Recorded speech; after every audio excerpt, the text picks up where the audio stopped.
This update brought to you by American Implement, indebted to the past, committed to the future. In a moment, Stanton County farmer Jim Sipes.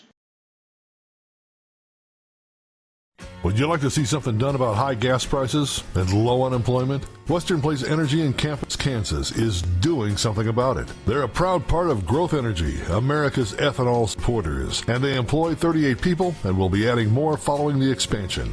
Ethanol fuel not only reduces the cost of regular gasoline, it's good for the environment and keeps money right here in the United States while supporting local rural jobs. Western Plains Energy, doing something for the future.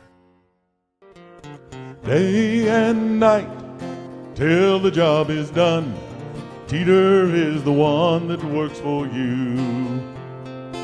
Fields of green reaching toward the sun, Teter is the one that works for you.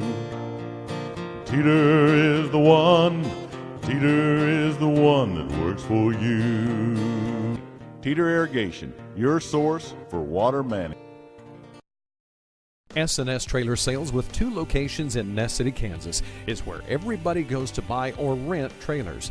They feature the all-new, all-aluminum Mauer grain trailer with all of the electric options, the easy-to-load detached trailers, and a huge stock of header trailers. At the west location, you'll find bumper pulls, goosenecks, and oilfield specialty trailers, along with flat and utility beds for pickups. SNS Trailer Sales in Ness City and on the web, but remember, you do have to spell out the and. The Kansas Farm Bureau met recently in Manhattan, and Jim Sipes represents Southwest Kansas on the board of directors, is joining us. Jim, 101 years of the Kansas Farm Bureau. Wow, what you've been celebrating for actually a couple years now, I think. We have. It's exciting to see an organization that is as powerful as we are and have that much history, and we're certainly looking forward to another 100 years. All right, so boy, after looking back on kind of building on that first 100 years moving forward, probably a lot of those same challenges, the reasons why Farm Bureau was formed, have kind of come back. Right now,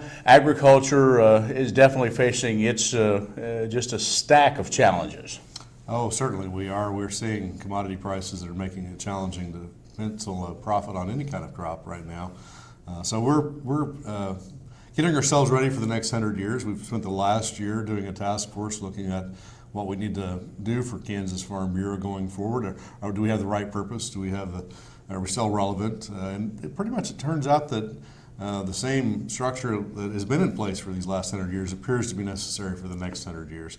So we certainly are ready for that challenge, and we'll see what comes. But we're going to be facing a population decline that may see rural Kansas really struggle with our representatives in Topeka and having a voice in D.C. as well. So we're looking forward to the challenge and trying to figure out ways to make ourselves last for the next 100 years. Right now, as we talk, we have a number of things kind of waiting to be done, and that could really impact farmers' lives. Harvest is just about over in most parts of the state, but as we've walked the halls here of talking to Farm Bureau members, it's kind of the same thing.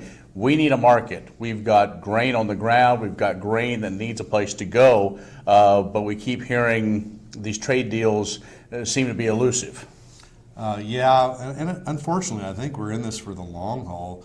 We've lost a lot of the market to some of these major trade partners because we've been trying to renegotiate those trade deals, and they're going elsewhere. So it's going to be a long haul to build back up the market that we need. So unfortunately, I think we're looking at commodity prices to remain fairly low for a time period. And our concern, of course, is whether we'll have as many members and farmers and ranchers in Kansas as we have today at the end of this trade war. We have promised. We hope that things will get done. We have the USMCA sitting on the Speaker's desk in Washington, D.C., and it's getting tied up with other things and other priorities with her party, and impeachment seems to be that deal. So okay. Wish we could get the USMCA done. When we get that done, then we'll see if we can get something done with China. But I think until we get that one accomplished, we're going to really struggle to get trade deals done with other people. If you can't trade with the ones on your current continent, you're going to have a hard time getting trade deals with other people as well. Jim Sipes, a farmer from Manter, representing the Kansas Farm Bureau Board in Southwest Kansas. I'm Ken Rogers. When you've had a best friend for over 50 years, you develop a trust. And the Scott Co-op has been a trusted rural friend since 1957. A co-op keeps money in the area, doing business for and with their members. And that helps keep their hometown thriving with keeping money in the community. Scott Co-op is not just an elevator. It's the rural way of doing business. So, when you see an elevator, remember your friends at Scott Co-op.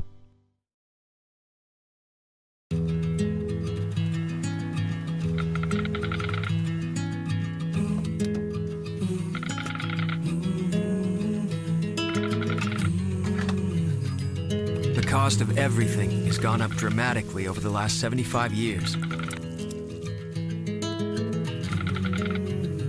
With one exception: keeping electricity affordable. Wheatland Electric, delivering energy for life, your Touchstone Energy Cooperative.